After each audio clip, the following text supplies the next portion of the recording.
সামাজিক ন্যায় বিচার প্রতিষ্ঠিত করার জন্য আন্দোলন করেছিলাম, কিন্তু এখন দেখি আদালত বলতে কিচ্ছু নাই, ওটা দলীয়করণ। বিশ্বাস হয় না?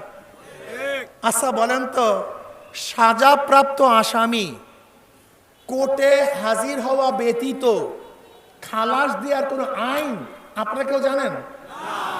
হ্যাঁ, আমি বহুত ব্যারিস্টার উকিলের সাথে আলোচনা করছি, বহুত ব্যারিস্টার বহুত উকিলের সাথে আলোচনা করেছি।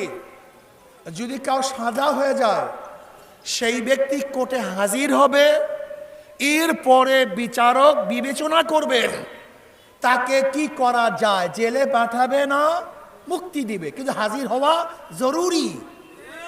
অথচ আমি প্রশ্ন করতে চাই, আজকে 24-এর পরে আদালত এমন অনেক আসামিদেরকে খালাস দিয়েছে, মুক্তি দিয়েছে, যারা আদালতে উপস্থিত হওয়া দূরের কথা, যারা বাংলাদেশেই ছিল না।